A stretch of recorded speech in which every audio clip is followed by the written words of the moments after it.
अस्सलाम वालेकुम मोअज़्ज़िज़ नाज़रीन, आप तमाम का है MKTV चैनल में खैर मकदम है। कांग्रेस की जानिब से एक बड़ा ट्रम्प कार्ड खेलते हुए शोलापुर में ख्वाजा बिलाल अहमद को इलेक्शन ऑब्जर्वर की हैसियत से उतारा गया।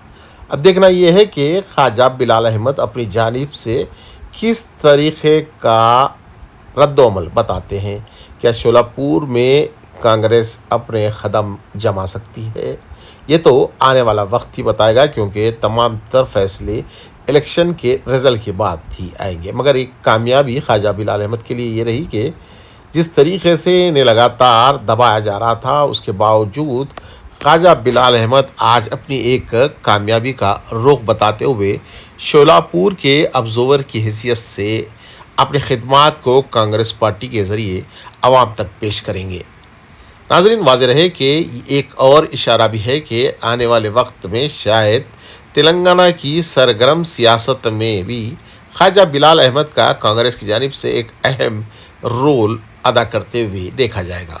मगर इन तमाम चीज़ों में क्या पुराने शहर की आवाम को कुछ फ़ायदा हो सकता है, या कुछ और रद्द-ओ-अमल सामने आएगा, ये तो वक्त ही बताएगा। मगर एक अच्छी खबर ये रही कि तेलंगाना के एक मुस्लिम कायद को शोलापुर के ऑब्जर्वर की हैसियत से कांग्रेस पार्टी की जानिब से उतारा गया। मैं फिर एक बार वाज़ेह करते चलूँ कि ख्वाजा बिलाल अहमद को शोलापुर के इलेक्शन ऑब्जर्वर की हैसियत से ऑल इंडिया कांग्रेस कमेटी ने मुंतखब किया है। वसल्लम की शान में गुस्ताखी करता है। मुबारक हो महाराष्ट्र वालों, तुम्हारे पास की जो आने वाली क़यादत है, ये राजा सिंह को रोकने की कोशिश नहीं करते, लेकिन अबू आसिम आज़मी के खिलाफ अपना कैंडिडेट डालते हैं।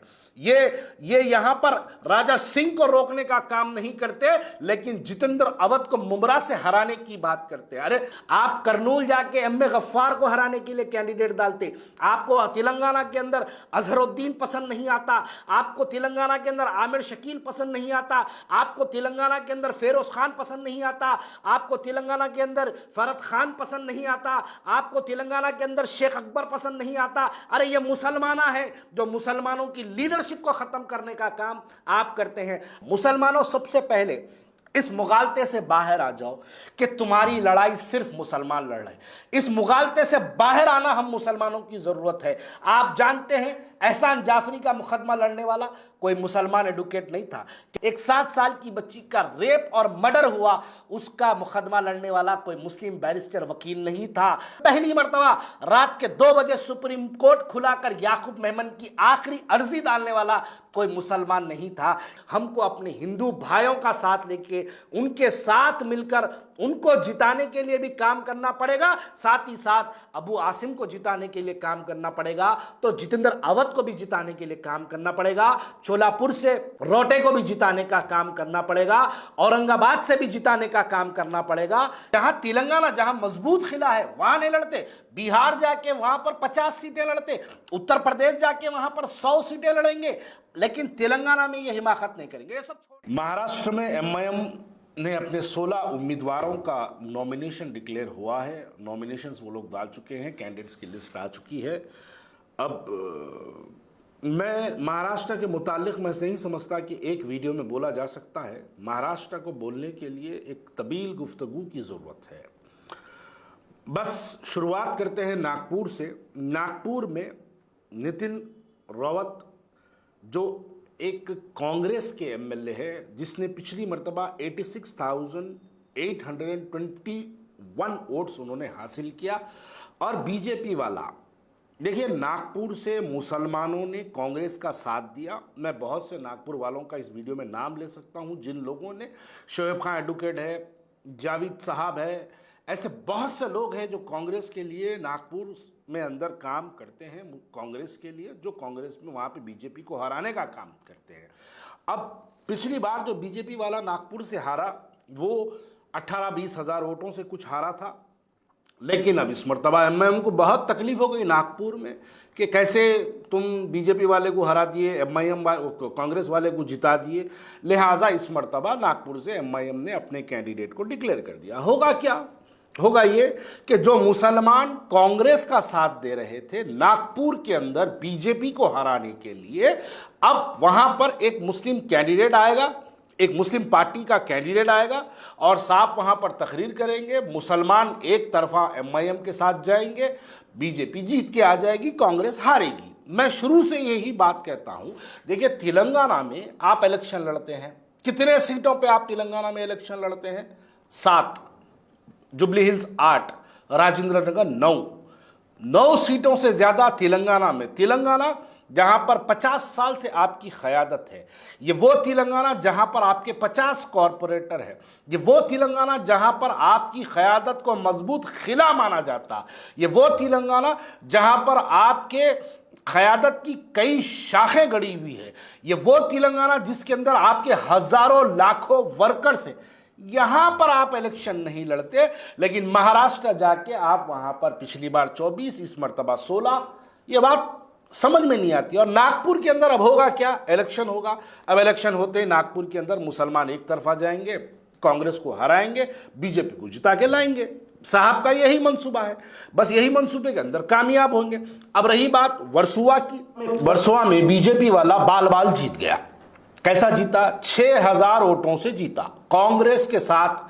ये वाजे कर दूं कि देखिए, कांग्रेस को सिर्फ ना ही एक कम्युनिटी बल्कि कांग्रेस को मुसलमान भी वोट देते हैं और मुसलमान कांग्रेस को कामयाब करने में कांग्रेस का साथ देते हैं। अब हुआ ये कि पिछली मर्तबा बीजेपी वाला बाल बाल जीता। साहब को बहुत तकलीफ हो गई कि कैसा बीजेपी वाला बाल बाल जीता भाई, उसको तो पक्की जीत की रास्ता उसका साफ होना चाहिए। कैसे कांग्रेस वाला वहां पर जो इतनी मेहनत करके मुसलमानों के वोट ले रहा, लिहाजा वर्सोवा में साहब अपना एक कैंडिडेट डाल दिए। अब वो कैंडिडेट डाल दिए, रईस लश्करिया नाम है उसका, उसको लाके वहां डाल दिया। अब होगा क्या? देखिए, जो कांग्रेस वाला बीजेपी को हराने की जो टक्कर दे रहा था, जो कोशिश कर रहा था, अब आपके रईस लश्करिया साहब करेंगे ये कि वहां पर इलेक्शन लड़ेंगे। इलेक्शन लड़के साहब की जज्बाती तकरीर होंगी, छोटे साहब की एक खुनखुने की जबरदस्त तकरीर होगी, बेहतरीन लहजे में मुसलमानों को जो है जज्बात में लाया जाएगा। मुसलमान कांग्रेस का दामन छोड़कर मुसलमान वर्सोवा में एमआईएम के कैंडिडेट के साथ जाएंगे। तो उससे होगा ये कि बीजेपी को जो जीतने का रास्ता है वो साफ होगा। अब मैं तीसरी बात करूंगा शोलापुर की। शोलापुर के मुतालिक अगर देखा जाए तो शोलापुर के अंदर मुसलमानों की तादाद 1 लाख है। मुसलमान, शोलापुर सेंट्रल की बात कर रहा हूं। शोलापुर सेंट्रल में मुसलमानों की तादाद 1 लाख है। वहां पर यह चौथा इलेक्शन होगा जो मजलिस इत्तेहादुल मुस्लिमीन वहां पर इलेक्शन लड़ेगी। जब भी वहां पर कांग्रेस के साथ लड़ाई होती, मोहतरमा परिणीति शिंदे ताई जिसको कहते हैं, ताई वहां से इलेक्शन जीती थी। इस मरतबा ताई लोकसभा को चले गई है, यानी एमपी जीत गई है, तो लिहाजा वो सीट खाली हुई है, वहां पर किसी और को टिकट दिया गया है। अब होगा क्या? अब लड़ाई होगी, मुसलमानों के वोट को खींचने की कोशिश एमआईएम शोलापुर सेंट्रल में करेगी, जिससे मुसलमानों के वोट शोलापुर में एमआईएम के खाते में कुछ वोट आएंगे, तो बीजेपी वाला वहां से जीतेगा, कांग्रेस वाला वहां से हारेगा। ये एमआईएम तो 3 बार हारी, ये चौथी बार भी हारेगी, लेकिन बीजेपी को जिताने का जो काम है वो शोलापुर में किया जाएगा। ऐसे कई कॉन्स्टिट्यूंसीज है, 16 जो इस मर्तबा मजलिस इत्तेहादुल मुस्लिमीन ने 16 उम्मीदवारों को डाला। अब वहां पर अगर देखूं तो ऐसे कई कॉन्स्टिट्यूंसीज है जिसके अंदर मुसलमानों की तादाद 80,000 से कम है। अब मेरा यही सवाल है कि आपकी क़यादत, कौन सी क़यादत? ये तेलंगाना के अंदर, आप जब तेलंगाना में आते हैं तो तेलंगाना जहां पर 50 साल से आपका एमपी है, जहां 50 साल से आपके एमएलए है, जहां पे 50 से ज्यादा आपके कॉरपोरेटर है, जो तेलंगाना के अंदर आप कई मर्तबा अपना मेयर कायम करे, यहां पर आप 8 और 9 सीटों से बढ़ के नहीं लड़ाते, लेकिन जब आप महाराष्ट्र 2019 में लड़ते हैं तो आप 24 सीटें लड़ते हैं, और इस मर्तबा तेलंगाना, इस मर्तबा महाराष्ट्र के अंदर आप 16 सीटें लड़ते हैं। तो बताइए इसका क्या मतलब निकाला जाए? अरे जहां तेलंगाना जहां मजबूत किला है वहां नहीं लड़ते, बिहार जाके वहां पर 50 सीटें लड़ते, उत्तर प्रदेश जाके वहां पर 100 सीटें लड़ेंगे, लेकिन तेलंगाना में ये हिमाकत नहीं करेंगे। ये सब छोड़ दीजिए, ऐसे कई सीट्स है जहां पर गोशा महल से ज्यादा देखिए, गोशा महल में 80,000 मुसलमान हैं। अरे महाराष्ट्र वालों, ये क़यादत जब तुम्हारे पास आएगी तो इनसे सवाल करना, इनसे पूछना कि आप गोशा महल क्यों नहीं लड़ाते। गोशा महल में दारुस्सलाम आता है, जो पूरे हिंदुस्तान के मुसलमानों का सियासी मरकज कहलाया जाता, वो गोशा महल दारुस्सलाम गोशा महल के अंदर आता है। गोशा महल के अंदर MIM के 2 कॉरपोरेटर हैं। गोशा महल के अंदर 80,000 से ज्यादा मुसलमानों के वोट्स है। गोशा महल के अंदर वहां पर हजारों की तादाद में MIM के इफ्तिदाई और वहां के एक मजबूत वर्कर्स गोशा महल के अंदर है। लेकिन इसके बावजूद भी गोशा महल नहीं लड़ाते हैं। तो नहीं लड़ाने का क्या मतलब? और गोशा महल का MLA कौन है? वो मलून टी राजा सिंह, वो गोशा महल का MLA है। पूरे हिंदुस्तान में आप फिर फिर के कहते हैं कि हम भारतीय जनता पार्टी को रोकने आए हैं, लेकिन भारतीय जनता पार्टी का एक ऐसा मलून, एक गुस्ताख रसूल जो बार बार हुजूर अकरम सल्लल्लाहु अलैहि वसल्लम की शान में गुस्ताखी करता है। मुबारक हो महाराष्ट्र वालों, तुम्हारे पास की जो आने वाली क़यादत है, ये राजा सिंह को रोकने की कोशिश नहीं करते, लेकिन अबू आसिम आजमी के खिलाफ अपना कैंडिडेट डालते हैं। ये यहां पर राजा सिंह को रोकने का काम नहीं करते, लेकिन जितेंद्र अवध को मुमरा से हराने की बात करते हैं। अरे जितेंद्र अवध को मैं बदनसीब कहूंगा कि जितेंद्र अवध को हिंदू मुसलमान कहता है, मुसलमान हिंदू कहता है। बेचारा जितेंद्र अवध दिन और रात मुस्लिम कम्युनिटी के अंदर काम करता है, उसके खिलाफ लेके जाके आप अपना कैंडिडेट मुमरा से डाल देते हैं और कहते हैं कि यहां पर MIM को जिताने का काम करेंगे। मुसलमानों, जितेंद्र अवध का जब नाम आया है तो मैं कुछ बातें आप लोगों के सामने रखना चाहता हूं। मुसलमानों, सबसे पहले इस मुगालते से बाहर आ जाओ कि तुम्हारी लड़ाई सिर्फ मुसलमान लड़ रहे हैं। इस मुगालते से बाहर आना हम मुसलमानों की जरूरत है। आप जानते हैं, एहसान जाफरी का मुकदमा लड़ने वाला कोई मुसलमान एडवोकेट नहीं था। क्या आप जानते हैं, एक 7 साल की हमारी बच्ची जो कश्मीर के कठुआ डिस्ट्रिक्ट में, जिसका नाम आसिफा था, एक 7 साल की बच्ची का रेप और मर्डर हुआ, उसका मुकदमा लड़ने वाला कोई मुस्लिम बैरिस्टर वकील नहीं था।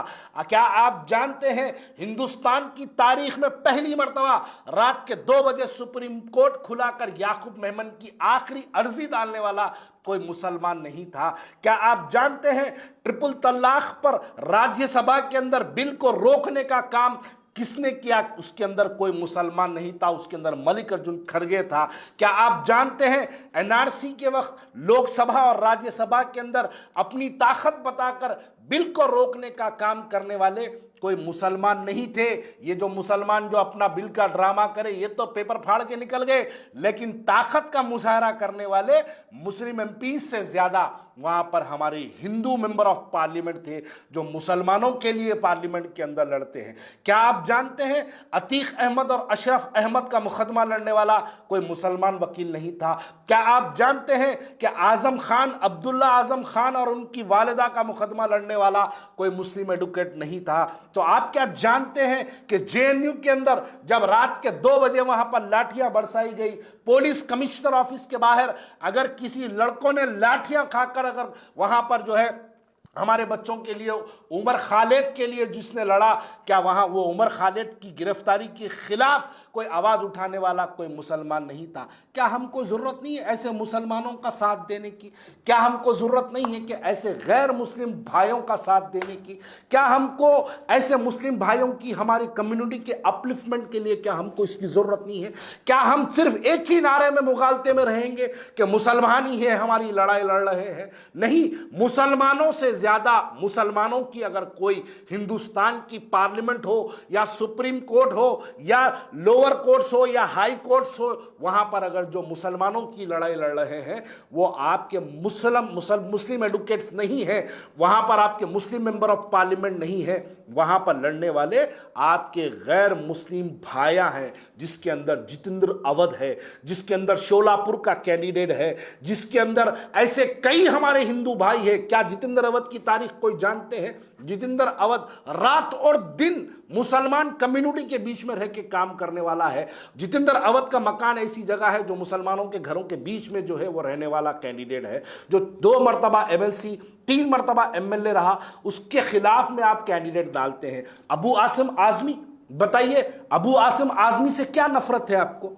आप अबू आसिम आजमी को हराने के लिए कैंडिडेट डालते, आप करनूल जाके एम.ए. गफ्फार को हराने के लिए कैंडिडेट डालते, आपको तेलंगाना के अंदर अजहरुद्दीन पसंद नहीं आता, आपको तेलंगाना के अंदर आमिर शकील पसंद नहीं आता, आपको तेलंगाना के अंदर फेरोज खान पसंद नहीं आता, आपको तेलंगाना के अंदर फरद खान पसंद नहीं आता, आपको तेलंगाना के अंदर शेख अकबर पसंद नहीं आता। अरे ये मुसलमाना है जो मुसलमानों की लीडरशिप को खत्म करने का काम आप करते हैं। आप बिहार जाकर वहां पर मुजाहिद आलम को हराने के लिए कैंडिडेट डालते हैं, आप बिहार जाकर अहमद जावेद को हराने के लिए कैंडिडेट डालते हैं, आप कर्नाटक जाकर तनवीर अहमद को हराने के लिए कैंडिडेट डालते हैं, लेकिन आप राजा सिंह के खिलाफ अपना कैंडिडेट नहीं डालते। वही राजा सिंह, परसों हाल ही में मैं देख रहा था, एक रैली निकली औरंगाबाद से, एक रैली निकली जो मुंबई तक गई।